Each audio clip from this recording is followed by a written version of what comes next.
Welcome, Spartans, to Mission Debrief. We've played every mission of the mainline Halo video games, and now we're playing every mission from the rest of the games in the franchise in chronological order. Each episode will be discussing our experiences and sprinkling in a little lore along the way. If you'd like to play along and have your thoughts spread on the show, email us at podcastevolved@gmail.com or drop us a tweet at podcastevolved on Twitter. We'll be playing the 130 mission from Halo Wars 2 on the next episode. If you like what you hear and want to support the show, visit Podcast Evolved on Patreon. You can also receive a free audiobook trial by visiting audibletrial.com/podcastevolved. This episode, we're debriefing the Ascension mission from Halo Wars 2. I'm your host, Colin Perkins, alongside David Arnold. Hello, everybody. And Krista Brown. No more prophets. No more lies. We stand together, brothers to the end. That should be, I should know. be our new motto. Something has happened. Something has happened. Last mission in A New Enemy, Isabel reluctantly issued Cutter and the Spirit of Fire crew a report about the threat they discovered on Installation 00.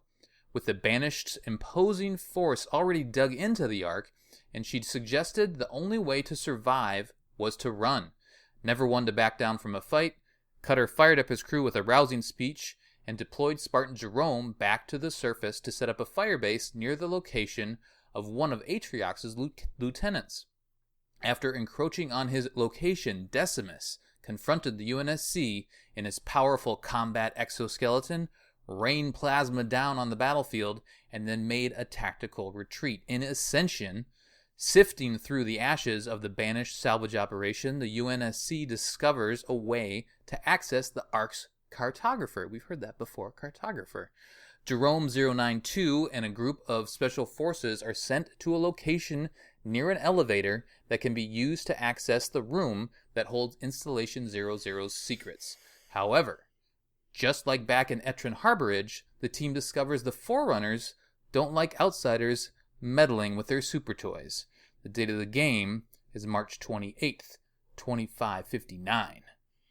David, why don't you take us, there's no cutscene now. We may not get a cutscene for a little bit, so just hold on that. But we do still get this dialogue before, each mission that provides a little bit more, about what we're about to do. And then there's kind of the lead up in this mission before we actually really dig in and start, building our forces. Yeah, so this is kind of the stuff that happens on the loading screen while you're loading into the mission. Mm-hmm. And I always listen to it and kind of let it play out. Because I know that I noticed, well, it's one of the things I kind of noticed today that on my old Xbox, I would listen to the whole thing through and still wait for the mission to load. But on my One X, it's ready to load way faster. Right. And the guys are still talking. I'm like, I can play the mission or I can listen. So that's just something I noticed there, today when I was playing. I have the same issue. So, Yeah. yeah, it's cool. And because it gives that buzzes, right? It gives it a little buzz. Like, the mission's ready. If you want to go fight some stuff. It's like, no, they're talking. It would be rude. Right. But even so, that's a good use of a loading screen, to kind of intro you to a mission. Mm-hmm. I think that's pretty cool. So it's pretty much a quick conversation between Cutter, Isabel, and Anders. They're just kind of telling you, as I think the player / Jerome, I guess, is kind of the way you are. You got some intelligence from Decimus's base that you took over from the previous mission. The Banished are using something called the cartographer. The cartographer is a thing on every... It seems it's not just Halo specific, it's also now, like, say, installation thing. It's pretty much a map room. It's a list of everything that's on the installation. So as you think, you're going to want to know what's there. The cartographer of the Ark would be a pretty powerful location. Mm-hmm. Of course, you'd want to go there. So Atriox could use it to locate key systems and weapons on the installation, as Isabel said. So Anders is pretty much like, I found the way there. It's not going to be easy. There's a lot of defenses, but we have to take this elevator. So pretty much it introduced a new kind of game mechanic, which is taking over specific locations that give you these, what do they call it? Like domination points? Is that kind of what it is? Yeah. It's control like nodes, I think they call them. Yeah. There's like, you have to like dominate the map by getting a certain number of points and stuff like that. So that's just the lore of how it introduces this mission mechanic. So And that's a can lose multiplayer missions. mode, the domination. So they're kind of Is it? introducing you to that mode. Interesting. Yeah, through this mission. Cool. Mm-hmm. So Cutter is just like, yeah, we have to take it. We have to take it before they realize that we know the information. So let's hit the banish now fast. Yep. That's pretty much where the mission begins. And Let me. Oh, go ahead. I was just going to take you through the objectives, but go ahead.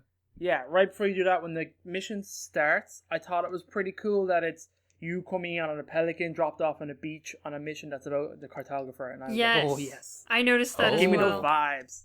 Thought that was cool. It's a cool callback. It's really great. Mm-hmm. Yeah, I didn't notice that. That's a good call. All right, so let me run through the objectives, and I'll toss it back to David, and he kind of walk us through the beginnings of the mission. So objectives now. Also, it says there's a scouting report line in that initial loading screen, and it says Hornets are on standby at the Spirit of Fire, ready to counter any enemy heavy armor. So that's a little hint. We get some Hornets this time, which will be good. So the objectives, there's a bunch of them. We'll just run through them all. Gain access to the cartographer, the main objective. Reactivate the light bridge, which David will talk about in a little bit. Hijack the Wraith. Clear the area of banished troops. Establish a forward base. Build a supply pad, generator, and air pad. Capture the control towers. I guess they're called control towers. And then secure the elevator entrance is the final main objective. Optional objectives are destroy the hidden facilities for structures. We'll mention that in a little bit. Destroy the banished 3 vehicle foundries. Destroy the banished base. That's a fun little thing to do. Then the bonus objectives are destroy 20 vehicles with a Cyclops. Kill 20 squads with a hijacked vehicle. Destroy 20 vehicles with Hornets. And then use the Archer missile leader powers 3 times. I think we talked about it last time because I was frustrated with all the bonus objectives. The bonus objectives are really like kind of more teaching you how to play the game. Like, Cyclops are good against vehicles, so you should do that. You can hijack vehicles with the Spartan and then use it against the Banished, so do that too, right? So all this sort of stuff is like, oh, hey, you should be trying to do all these other things because that'll just kind of help enrich the game for you. Part-time is 20 minutes, although the strategy guide says 40 minutes again, so they've made some change there along the way. Scoring goals, again, game doesn't really care what you score. All it cares is if you get a gold eventually at some point during one of your playthroughs. But gold is 75,000, silver is 35 to 74, then bronze is 13 to 34. There are 2 skulls that we get on this mission. Once you destroy that main banished base, which is one of the optional objectives, you take that out, you unlock paintball, which is marine grenades and grunt mines splatter the environment with color. That's cool. Yeah, I haven't enabled that yet, but since I did get that skull, I want to try it in the next mission. And that one's a non-scoring skull. And then the other one is destroy the hidden base, which is kind of behind where you start to build your own base. You can see it on the map. It's like an island. Yep, little island. You just take your Hornets over there and go, wreck shop. So destroy that, and there's 4 buildings over there. Once you do that, you unlock Pain Train. And in Pain Train, all player units train 50% faster, which I think was a carryover. I don't know if it's called the same thing, but that was a carryover from Halo Wars. But then that's the final score decreases when you use that skull. So you can get your units up and running faster, but your score is not going to be as good.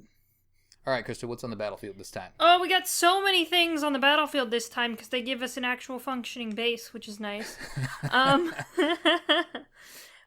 We have only Jerome because Alice is hiding on the Ark and Douglas is dead. And then we have... Jerome he can hijack. He can hijack stuff, which I mentioned before, but he can't hijack. He can't hijack UNSC vehicles. I did try that. Oh. That's what I was going to ask because I totally forgot to do. I was thinking about that. So I was like, I wonder, can you hijack your own vehicles in this game? Nope. Apparently not. Cannot. Boo. Anyway. We also have a fire base. We start with the headquarters. We have regular units out of the fire base. So we have Marines, and you can upgrade them with a grenade throw. We have different structures. We have the supply pad that you can now upgrade. Thank God. The generator can't be upgraded yet. Boo. Though you don't need the generator stuffs for Nah. much. We have the barracks, which brings us Hellbringers and Cyclopses. Now, Hey, they're not useless anymore. they're not. You can actually use them. Can you build Cyclops? Yeah. In the barracks. I totally missed that. Because I think in Halo Wars it was out of the base before. Yeah. And so, yeah, once you build a barracks, which you don't really need. I mean, you do need ground units to capture the different control points. You can't just do that with your... You can use vehicles. Jerome for that. Yeah, Or but you can just Marines use come out of drone. your main base this time. Yeah. Yeah. I totally forgot. Yep. To go look at the barracks. Yeah. My bad. And so now they're just anti-vehicle instead of being like melee and repair thingies. That didn't work Yeah. very They well. were anti-building. Oh, in the first anti-building. game. Yeah, that didn't Well, work yeah, very but well. that's still like they went and punched the building. So it's kind of melee, I guess. I'm gonna try that next they were time. weird before. Next time the building pisses me off. You know what? Let's go punch it. They Go shoot punch. it. They do pretty good damage versus buildings. Because I was using Hornets and they were doing nothing. And I pulled up 2 Cyclopses and they wrecked shop on buildings. Yeah, they're much better. They're much more useful now. Yeah. All right, and then we get a garage, which just has warthogs in it, which is nice. Yep. We like warthogs; they're good. Yeah, but they're kind of pointless. Kind of pointless, yeah. They're kind Yeah. of pointless, but you know, They're there. beggars can't be choosers. Right there. And then we have our air pad, and we have Hornets. They gave us Yeah. Hornets. And you can upgrade them. And you can upgrade them, Excitement. which is kind of interesting because you upgrade like the entire air pad instead of upgrading individual vehicles, which is nice. Mm-hmm. So we got a lot of fun stuff to work with. We do. More stuff. More stuff. And that's it. All the stuff. That's it, except we have Spirit of Fire abilities as well. Mhm. So we have more stuff. We have Restoration Drones, we have Archer Missiles, which kind of carry over from Halo Wars 1, and then we have Battle Hardened 1, which units reach veterancy Yep. quicker. Almost. I can't talk, I'm sorry. I'm only on a podcast, you know. Veterancy. No biggie. Got it. I can't say it, whatever. So we mentioned veterancy back in Halo Wars, and that was more or less the longer your units survive, the more things they kill, the harder they are to kill, and the harder they hit. Right? Yes. There's like a little Yeah. multiplier.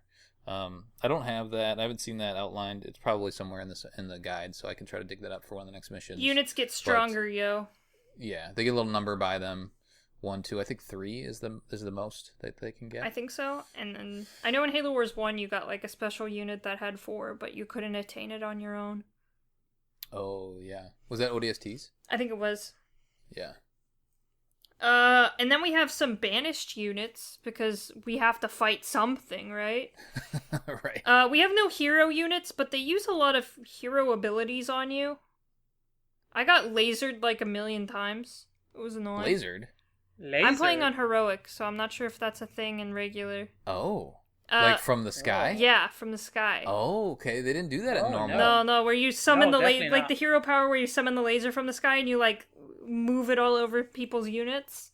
Yeah. Okay. Yeah, I Interesting. got That's good hit to like know. 20 times with that and I was angry. Oh no. It's like every time I did something, like tried to capture something, he summoned lasers at me. So Oh my god, that's beware the lasers, guys. They hurt. Yeah. So that no hero units exactly. We have some ground units. We have grunts and brutes. We have suicide grunts, and we have hunters. Good shit. Yes. So the grunt, when you do I think it must be called grunts when you generate them from the banished base, but they always come with a brute. Yeah. So it's like a couple grunts and one brute. brute's like their boss. Yeah. And then there's the suicide grunts. Well, we all which know when you they- leave grunts alone, they become suicide grunts. Yeah. And then these grunts don't have plasma grenades. They have it looks like their backpack or their methane tank must blow up because you can see it kind of sparkling if you It's see got them. the blue sparkle. Yeah. there, isn't it? Mm-hmm. So maybe it is plasma attached to it or something, but yeah, a little they're treated a little bit differently in this game. Hey. And then we have vehicles, choppers, and wraiths. The wraiths you can take over. You can take over the choppers too, can't you? Yeah. Yeah. Yep.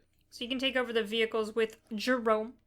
And then I love the design of the Wraith, by the way. Oh my Oh, gosh. yeah, it's so all of the badass. red shit is so nice. Red's a great color. I'm glad they Red chose red. spikies. I'm all about it. Yeah, they look so tough. And then the only air unit we have is a spirit dropship. Yeah, that's it. I That's was it. sticking through. I played it through a couple times. There's no Banshees on higher level, right? No, not that I noticed at least, but no, Okay. no banshees. Just pretty just basic. lasers. Mm-hmm. Lots of lasers. Yes, lots of lasers. And then lots of places that you need to go around and overtake. But and we mentioned difficulty, and I probably won't continue to mention difficulty, but just once again here, I'll say on easy, the game is asking you to do about 15 actions per minute. On normal, about 30. On heroic, up to 60, and then on legendary, 90. So lots of clicks on legendary. All right, David, take us through once we get dropped off on this beach. What happens then? It's got a cool intro. I like the missions like that start like this before that just give you a set number of units. It feels kind of more narrative, kind of dynamic when it's just like you have a set mission with a set number of units. I kind of like that a lot. I might have mentioned that before in the first game. But you're starting off, like you said, with you got Jerome, you got 3 Cyclopses, 2 Warthogs, and that's it, isn't it? Yep. And some Hornets. Or do No, start you with don't. Hornets? You get Hornets later. No, they come later. Right. So this is cool. So you move up. There's a bit of a speech that kind of Cutter gives of like, I can't put too many units down, so I need the best of the best. And I thought that it would have made more sense if these units started and they had veterancy. Oh. Which I thought was going to happen. I was like, oh, cool, they're giving you some veteran units. But not at all. They're just regular units. Which I think is kind of missed to me. I thought it would be cool. Maybe a little bit OP in this early stage in the game. Sure. But it would have been cool just to see that. So Cyclopses are immediately way more badass. Like we mentioned before in the first game. So you got 3 of these bad boys, and you just you make your way along a little kind of narrow path. You're kind of just scouting the area out, and nothing really like crazy interesting happens. It kind of teaches you that like, oh, use Cyclopses on vehicles. They do more damage and stuff like that. And that's fine. A couple of ghosts and some choppers come at you. And Well, kind of in-game cutscene. You explore the area right away, and all of a sudden you find out all these dead banished.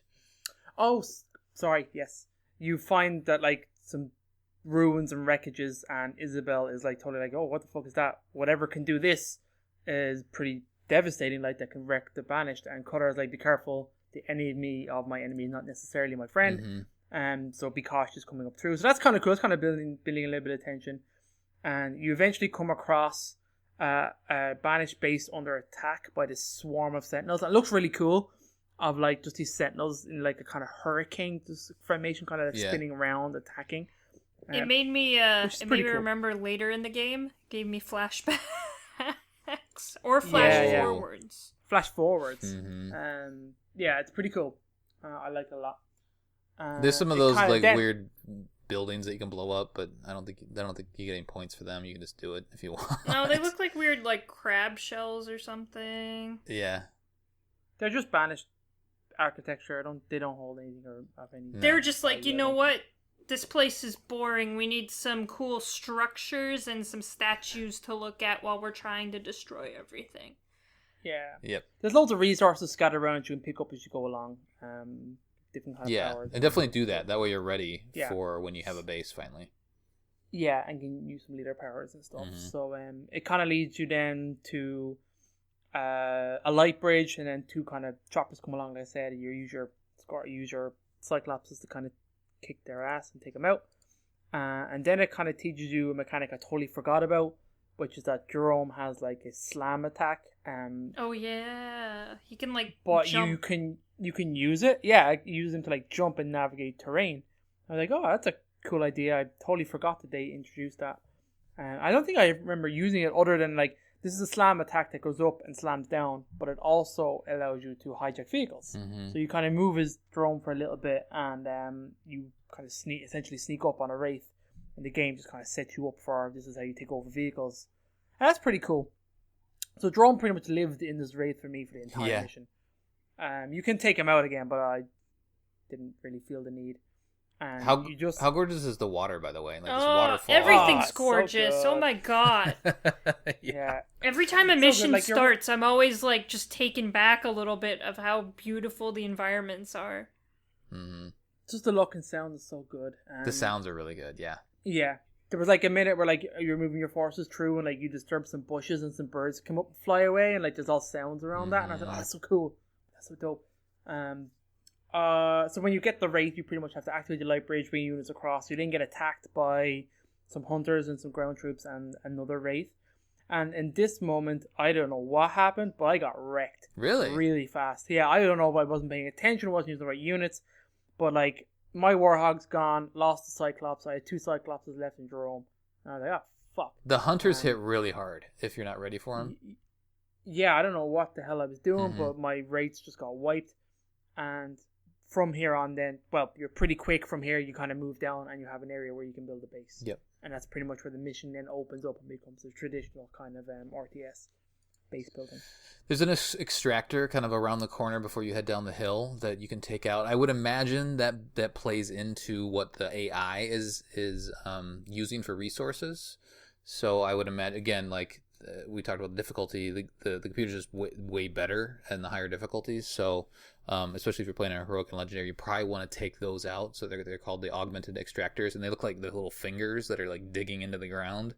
So take those out. That way that the AI doesn't have that to help build more enemies and whatnot.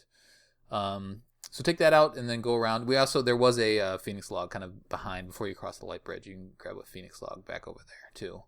But then wind your way around, and as David mentioned, then it's finally revealed that the Sentinels are here, and they're not happy that the Banished are here, so they're defending their turf, as they should be, right?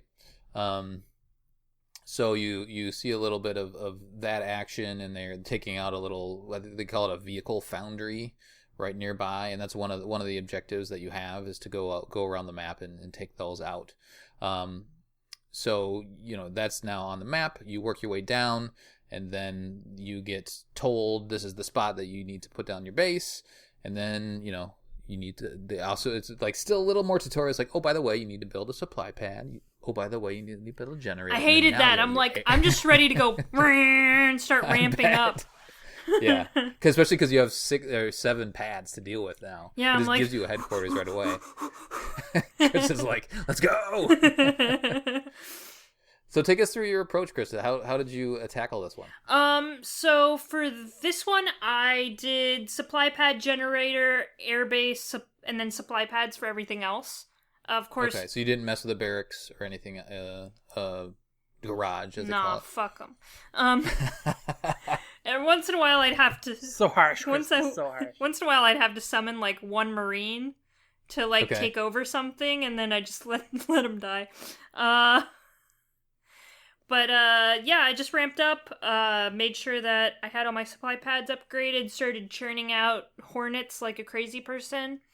The Banished come at your base there's 3 maybe waves that come at you right away. A little bit. And of course I put turrets down where the Banished were coming from. The turrets have an awful range on them, by the way. Like, Yeah, Wraiths, I guess I didn't really notice it that much, but yeah. on a couple of my bases, Wraiths would just be, like, right out of the range of the turrets and then just destroy my base. Not my main base, but some of the smaller ones. Mm-hmm. Speaking of the smaller base, the first thing I did was go up to the left and get that one small base right there. The one that you saw, the Forerunner Sentinels take over? Yeah, Okay. the one, it has a big dot on it as well. It's like, go here first. So I went there first. And I took that over, dropped down. I think I put another supply pad down, and then the turrets and whatever. I took over that power generator that's right above it. Okay, yep. And then I took the point. So I took the first point. And then... So you did the point right away. Yeah, okay. I took the point right away. And then I was kind of... Because then as soon as you take the point, then all that means, or that triggers the AI to start going after the points. Yes. That was just one of the notes in the strategy guide. It says, so if you can hold off on that and like go around and take out a bunch of Banish if you want, and then finally take a control point, because they won't do anything until then. Yeah. I didn't even bother waiting.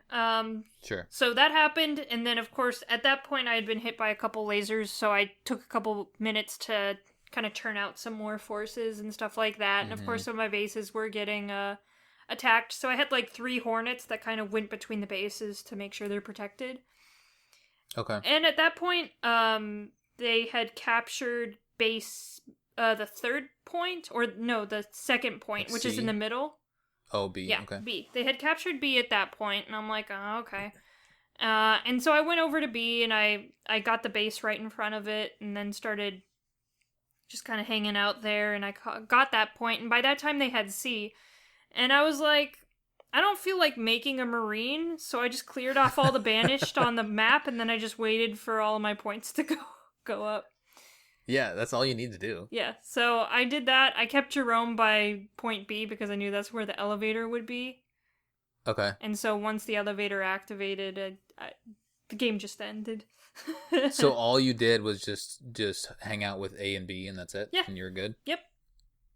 Because, I mean, that's the game. That's domination, right? You only need 2 points. Yeah. You need just 1 more point than the enemy, really. Yeah, like the enemy will still like gain points, but you'll just be gaining points faster. Mm-hmm. So once you have 2 points and the enemy can't capture another one, there's no way the enemy can win. So I just kind of sat there. I'm like, I don't even want to bother getting the 3rd point. I guess it'll stop the mission probably faster, but meh. Yeah. Too much Did effort. you go and get this secret base, like the island thing? Yeah, I did that pretty much immediately because I saw it and I'm like, oh, that's interesting. And I had done this before. I probably just didn't remember exactly why I need to go over there. But I'm like, I think I need to go over there. And I went over there and did that. Yeah. It's kind of silly, but it's also, I think some of this is all teaching you about maps and like exploring and all that sort of stuff too. So, hey, take your hornets down over there. That's the only way to access it with your hornets. And then take out those augmented reactors over there. No knowledge of this. Yeah. And then there's also like a little structure right nearby your main base. It's got like it kind of looks like a spoken hub with a bunch of buildings around it. So there's like a main building in the middle, and then a bunch of those little like shell structures all around it. And they never explain what that is. It's just a thing that you can blow up. You don't get any points for blowing it up. There's nothing. It's there, and you can destroy it gloriously. But anyway, the rest, or wait, it was called the Archer missiles. Those you don't get those until you take a point. So then Isabel, I think, chimes in. I think it's Isabel that chimes in and says, "Hey, now these Archer missiles are available for you to use on the battlefield, but that you get points now." And it's a different mechanic. Yeah, so I think it probably is because there are so many different leader powers towards the end of the game. Is it gives you like a leader point to then apply to a leader power to unlock them, and then you can upgrade those leader powers as well. And that'll come. We'll talk more about that as we have more leader powers at our disposal. But it gives you the 1 point, and then you do get a 2nd point at some point to unlock that. What was it called? The one that gives you increased veterancy. Battle hardened. Yeah, battle hardened. Yeah, did you do that? It's a passive, right? I think I did it. Yeah, I did it. I barely touched the leader powers, honestly. Yeah. Do you remember I healed a few times. Do you remember if you got gold, Krista? I got just holding silver. those 2 spots. Okay. Yeah, I wasn't doing any of the like optional objectives and stuff like that. I'm not really going for gold at this point, but I can if you want me to. No, I mean, I was just asking because I can do it. I promise. Well, you're just accomplishing the mission. The game is really just asking you to accomplish the mission. So I'm interested to see how that goes, and I want to see how that goes on heroic, and then for me on normal, just because I need to get all the optional objectives because I should be able to. It's on normal. I've been trying to tackle all of those, and I was able to do it this time, which was good. But then I did 2 different runs. I did one run where I did all the optional objectives. I was like meticulous about, at first I went to get I had all my Cyclops to take out all the vehicles, and then I made sure that Jerome was at the forefront of a bunch of fights to take out all the different infantry, so he got that bonus objective. And then separately, I was chipping away at all of them at the same time, but I try to make a point of then getting the Hornets one at the end, because as soon as the Cyclops took out their bonus objective, then I didn't need them anymore. So then I let them die and just built Hornets from there. And so I kind of like chipped away at everything slowly. I ended up like not taking all the control points so that I could allow myself enough time to get all the optional objectives. Finally got it. I think it took me like 35 minutes or something like that, maybe a little longer. I finally like took the base at the end, and then I ended up getting a silver. So like I did everything the game asked me to on normal, granted, and then I got a silver. And then separately, then I did another run, which I was just like, okay, I'm just gonna beat the mission. I didn't care about the bonus objectives. I did get a couple of the other objectives because those are points. I got the optional objectives. I don't think I got them all. I know I got the banished base at the very, very end. And then I got the one where you go get all the different foundries around. I don't think I went and got the island on this run. But anyway, I was more efficient. Like I was quicker. I think I was like at 26 minutes, something like that. And I got most of the objectives, not all of the objectives. But then my time score was better. My time bonus and my combat score was bonus. And then I got gold. So it's just weird that it throws all this stuff at you.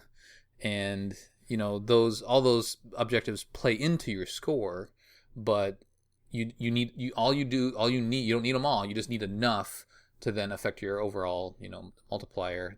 That's the combat score and the time score. So it's just weird. I think it's a little nicer. This game doesn't care about your score. I think it allows you to kind of have a better strategy. Like, because in Halo Wars 1, it was like, I have to do everything. I have to do every single objective to get gold. And this one allows you to kind of pick and choose and kind of figure out the best path for you to take to get it done as effectively as possible with getting as many objectives that kind of line up with your path. Yep. But then again, once you get gold, there's no incentive to get gold on the mission like in another playthrough. All you really need to do is beat it again on a different difficulty. So when you're thinking about achievements and all that sort of stuff. But let's see. I did it a couple times. I captured just a couple of the control points. To Chris's point, you only really need 2. You don't need all 3 of them. So I went the right route. So I went up and grabbed C on the top right of the screen, and then the banished went down and took B, and then I went over to get B and just kind of hung out there for a while. Then they went and grabbed C because again, this is one of the runs that I was like trying to wait and like try to get all my objectives. So I was trying to be kind of slowly get to the higher numbers so that I could get all my, all the bonus points. So anyway, I just kind of toggled back and forth between B and C on that run. And then the run that I think the run that I did the fastest, I had A and B. I didn't even care about C at all. So yeah, a couple different ways to do it. David, how did you approach it? Pretty slowly, to be honest. I took my time. It took me about half an hour to finish the mission. I figured that it would like trigger a thing the second I capture the first point. So like I had units on both before capturing either. In terms of the way, and then I slowly kind of remembered, oh man, I should be taking out the other kind of side objectives for where they pump out the rates. Yeah. So I went kind of hunting and looking for those. So I had like 2 small forces kind of like moving around the map a bit, just kind of exploring and looking for things. And I kind of forgot that you could kind of build turrets in random places in the missions and little fire bases. So I thought that was cool. So like I just kind of went around looking for those, just kind of building shit. I was really relaxed, to be honest. I really took the piss. I should have made more of that. But no, I thought it was fun. Like I totally forgot about the Cyclopses and building. So I was keeping my 2 remaining Cyclopses alive by using healing drones all the time, because I was like, these guys are badass. I want to keep them, and I got them really high up in veterancy and stuff. But like I totally forgot you could just make more. I just never checked the barracks because I was building. I built a few Marines by if they obviously come out of your fire base. I totally forgot to even click on the barracks. I built it, like I just didn't click on it. That's funny. And then once I realized that the vehicle you could build was only Warhogs, I was like, oh, this is useless. Like I didn't want Warhogs in this mission. No, Warhogs are terrible. In this mission. Yeah. I think generally they're probably pretty bad too. They seem like it, but yeah. It's just their speed you really want out of them. They're just a scouting unit really here. Yeah. Even like I don't like their ram ability because it takes too much of their own health off. So you're very vulnerable during the ram as well. Like, it takes a couple seconds to ramp up and then hit the person and then back up and then you have control of them again. Right. and you're taking hits the whole time Yeah. of that. I don't know. What else? I kind of took the phrase. I took A first, and then I think that they immediately took B and C. Like pretty fast, they took B and C, Mm-hmm. and I was like, oh crap! And they started racking up the domination points like really fast, like faster than I was really expecting. Because, like I said, I was kind of taking the piss a little bit. I was like, I'll get to those control points, but eventually, Yeah. And then you know, the AI Isabel and Anders and Cutter all start chiming in, going, "We're losing the battle, we're losing." And I was like, "Oh shit!" You're like, but I'm doing so well. Yeah, but I'm doing so well. But like technically, like you have loads of time when they start telling you that to like go and take these points and kind of take them back. Yeah. I didn't explore a lot of the kind of past the elevator. Do you know what I mean? I didn't go to like, I know there's an area there. I figured there'd be a base and a lot of units. Mm-hmm. I kind of tested the waters a little bit, and I was like, no, I don't really need to go over there. So I kind of just took the 3 points and held them for like the last 5-10 minutes that I took to win the game, and there wasn't really any fighting happening. So it was just me building and messing around with the bases and stuff. Sure. They never came out and attacked again.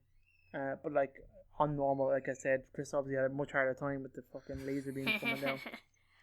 Well, if you So, go and take out the main banished base, like they won't be there anymore. So that was when I did my I guess my high score run. That was my plan. I was like, okay, I'm just gonna go take out that base, and then I'm just gonna go, and I'm not even gonna touch the control points, and then I'm just gonna win because they're not gonna be any bad guys anymore. I obviously modified that a little bit once I got it started because the base is a bastard to take. And, you know, you can have all 80 count and send everybody up there, and it's got a shield up there, and it's got a bunch of turrets, and it's got a bunch of race, so if you poke your head over into that area, like, you'll get wrecked right away. So it takes a couple tries. You got to slowly chip away. So then I decided, look, okay, I'm going to go around and at least take out all the other foundries that produce the race. So I started to do that, and then I kind of slowly chipped away at the base, and I think what happened in the run was I ended up having a really big score, but then I allowed the Banished to take 2 points, knowing that I was still ahead, because I really wanted to get that main objective, to get the main base. So like they were slowly creeping up on score to give me enough time to kind of, continue to assault their main base. I finally took it down, and then once I took it down, I just went and grabbed one of the other points, and then I think they were creeping up on me. They hadn't overtaken my overscore, but they were getting close. So I just took B back, and then I finished it out from there. Any other notes? The Archer missiles are pretty handy from time to time. I used those. One of the objectives is to use those 3 times, and there's a recharge on that. So try to use it when you need it, because then you're going to need it again when in a couple minutes when it finally recharges, and that comes in handy for taking over the banished base. Chris, did you use Archer missiles at all? No, I didn't really use any of the Spirit of Fire abilities, honestly. Okay, yeah, sure, you didn't need to, because if you didn't go near the base, then you probably didn't really need it that much. I mean, they do send a couple big waves every once in a while, like a big group of banished will show up and be like, oh crap, here we go. But David, how about you? Did you use that at all? Archer missiles? I used it just the once. Okay. I tend to forget about leader powers a lot, but I was using the healing the most in this mission. I did get the hardened thing as well. I didn't really notice that much difference. Yeah. But the Archer missions were cool. I will say that. I do think they are pretty cool power. It's just a strafing attack in like a small kind of lane.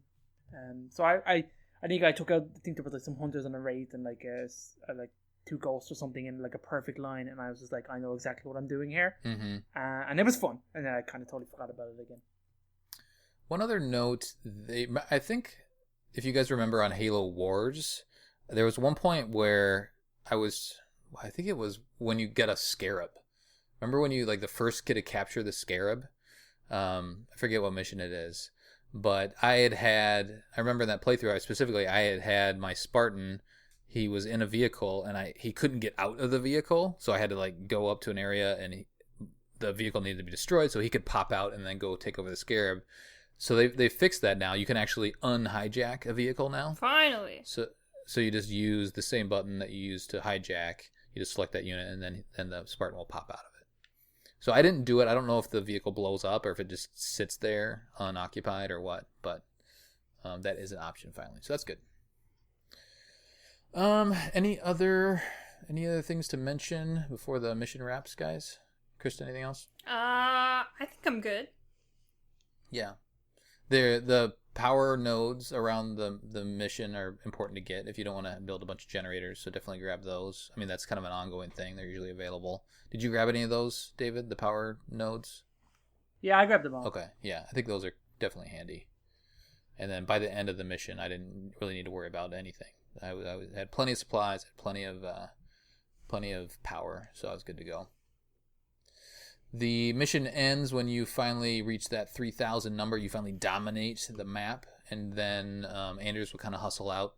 She gets dropped off, and she'll hustle out and go onto the elevator, and then we'll find out what happens next. There are the 2 Phoenix logs. I think I might have mentioned them. So there's a Phoenix log right away, right before you cross the light bridge, and then there's another one located on the far right on a metal platform walkway. So it's kind of up by I think it's up by Control Point C is where you should find it. So there are 2 to grab. Any trivia to cover, David? There is none. Really? 0 trivias. Oh, yeah, man. nothing I could find on this mission. All right. Well, that's easy. Yeah. Krista, how about your novels? I got How about some your novels. I have Yeah. summarized the novels because I'm not reading Good. them. Good for you. So the first one is Turn of the Screw. It's by Palmer Nathaniel J., archaeologist, Lamb Research Center, 117-25-59, 117. Oh. So he's talking about it's been 2 months since the attack, and the survivor group is down to 8. Some disappeared after attempting to get back to the lab and reopen the portal to escape. Some died of dehydration and starvation, which he says now that there are less people in the group, it's a bit easier to survive because of less resources being taken up. The invaders, or the banished, he doesn't know what their names are, have set up shop on the Ark, and the survivors are not sure what to do next because they're kind of taken over. Yeah, right. So a survivor brewer decided to surrender, and so they never saw him again. They're like, all right, he's gone. The rest are just trying to find shelter and find somewhere to hide. They were thinking of hiding in the forest nearby, but they kept seeing strange shimmers in the trees. Ooh, spooky. So that's what up with him and his fucked up life. That sucks for him. Yeah, that sucks for him. Can you imagine? Yeah. And he was like so positive. He's like, oh man, everything's great. Right. Not so much anymore. The next one is Rise of Atriox Part 2. This is Oni Section 0, 11, 17, 25, 50, another 117. So DNS are discussing, those are their code names. So they're talking about this slow drive, codename Slow Drive. When Oni arrived at this particular outpost, all the Covenant were dead and the weapon and vehicles were gone.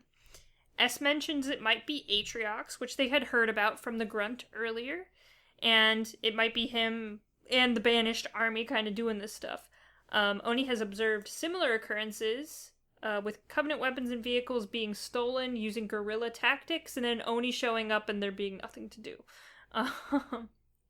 Oni wants to follow Atriox and the Banished more closely and use these raids to humanity's advantage, and maybe even come to some sort of agreement with him? Question mark? That'd be a good idea. No, it sounds like an awful idea. What are they thinking? And so those are my Phoenix logs. Very nice. All right, let's do some community. Start on Facebook, David. The Facebooks, we have Colin Perkins, the admin, June 23rd at 5:35 p.m. You discover your home contains a gateway to some super important Forerunner technology. Where is it, and what does it lead to? Question from Mission Debrief has worked to Ascension. Richard Miller. The portal was in my fridge. It led directly to an In-N-Out Burger restaurant. I'm from the UK and we don't have them here. Cry emoji. I went to California some years ago and had one every day for 2 weeks. Amazing. I thought they were okay. I didn't. My friend Caleb brought me there. Oh, yeah. Way back. And I thought it was good. It was good. We did the secret thing or the secret menu. Animal style, whatever it is. I thought, yeah, it was pretty nice. Every day for 2 weeks. It's pretty hardcore. Well, like, I wouldn't eat it every day for 2 weeks, man. That's hardcore. We don't have them here, so. Yeah. Oh yeah, they're like a coastal thing, aren't they? They're like a California. I think maybe in Texas too. California. I think. Lucas says it was the closet behind my AC unit because no one needs it except when my AC is broken. It's a portal to all theme parks in the world because I really don't like driving to Busch Gardens. Better than Disney fighting. Oh shit! Oh fuck! Yeah. Whoa. Yeah, Those there you go. fighting words there. Busch Gardens does not have magic. It has terrifying roller coasters. Sheikra is the most terrifying thing I've ever laid my eyes on. Jesus Christ, how could you ride that? Storm says, in my Harry Potter closet, that's in my kitchen, where it leads to installation 04. Matthew says, located in the hill behind my dad's property is a cave, which is not a natural formation. This leads to a chasm where there's a gravity lift that takes you down to a forward portal that will transport you to a sealed room on a rocky asteroid at the very edge of the galactic rim. Inside this room you will find a lockbox. Opening this box you will find a piece of paper. When a piece of paper is flipped over you will see a solitary foreigner glyph. What is this glyph, you may ask? It's the shape of an alien hand with a thumb and forefinger touching tips with 3 more digits spread out like the tail feathers of a peacock. Thank you, Matt. Oh shit. That was it? That's it. That was a fun surprise at the end. It's quite a story. Yes. Some bloke named Trenton says, under Krista's new gaming desk and it leads to the slipspace cave. That's where George is. He's in the slipspace cave. That's where George is, yeah.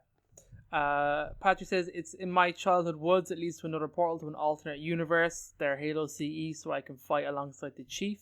Ooh. Jason says, a false wall in my bathroom that leads to an energy plant fueled from the scared kid screams. And he has a picture of the... What's that? Monsters Inc? Oh shit! Oh, okay. That's where he's going with that. Yeah. Oh, we're gonna get demonetized. Not as dark as you thought. And finally, John Phoenix, portals. Oh no, I bet it takes me to Disney Universe. Hey. Disney Universe. That's the new one, right? Maybe? It's like there's a universe. There's a Disney University, like. Oh, okay. That you can go to and learn things, and then also work in the parks. Krista, what did the Discord have to say about this question? Terrible things. Matt says, in the crawl space under the master bedroom, there's a portal that leads to the Ark that the Covenant don't know about. Unfortunately, it's the Greater Ark, so if you go through, you'll end up floating in space debris. Chloe, who's changed her name to something in kanji, which I can't read kanji, unfortunately. God damn it, Chloe. She says behind the water heater, and it leads to the secret archive of trashy Forerunner romance novels. I'll take the Guilty Spark ones, please. Yep. General Eggman, he's my general to my army. He says between my bookshelves, and it leads to the Halo Mega constructs that are always out of stock for some reason. That's so sad. Big Boy, hurts my heart. I know. Big Boy DeZudo says, in the downstairs toilet, you have to flush yourself there. It leads to a secret Forerunner treasure deep inside Uranus, a mysterious booty, aka BB. UNSC Brexit says, it's in my storm shelter, and it leads to the librarian and Didact's sex dungeon. Very nice. Ooh. I want to see what a Forerunner sex dungeon looks like. How do they even do that? What's all involved in that? I don't know. Merc White says, pass through the portal in a weird crawl space under the tub, and it will lead you to Halo Infinite gameplay and early access. Oh my god, can I come over? I would crawl under there for that. Jedi Spartan 38 says it's disguised as a TV and leads to a Forerunner shield world. But it only activates when the Earth seems to be incredibly close to World War III, so you have somewhere to escape when shit hits the fan, I suppose. King Bigbeard says, in a grave you will be teleported to the long night of Solace where a skeleton of George's armor is floating, and then you find Todd Howard. He's going to sell you a copy of Skyrim for the Wii. Oh no, Todd Howard, why? Barlet King says, in a cigar box, after you light the cigar, it activates a portal that takes you to Sergeant Johnson's secret hiding place. You mean the Slipspace Cave. Yeah, he's there too. And then Knight Reyna says, she's my knight in my army. She says, in the attic, it takes me to the Forerunners community pool. Oh. Do they have to take off their armor to go swimming? I was supposed to. That's a good question. Is their armor buoyant? I need these answers, 343. What is the water resistant? Yeah, Jeff. What does the Forerunner community pool look like? I know you have a picture of it. All right, that's it for Discord. Thank you for listening to nonsense, I suppose. Absolutely. So I was feeling saucy, and I decided to post this great question onto the Twitters. What? Got some responses, but it's my responsibility. Yeah. To read these. You can't make David and I do more work. How dare you? It's my responsibility. How dare you? All right, I'll run through these quick. I will go. See what Twitter works most recent on the top, or is it just jumble them all together? I don't know. All right, we'll start from the top. So Sal, our buddy Sal, says, the portal is my gaming TV, and it leads to the domain. Oh, shit. From where I can teleport to any Forerunner installation, Halos, Shield Worlds, etc. Actually, you think about it, it's kind of true. Hey, he's got a point. Yo, you want to have a game night? I want to come over and do that. Yeah.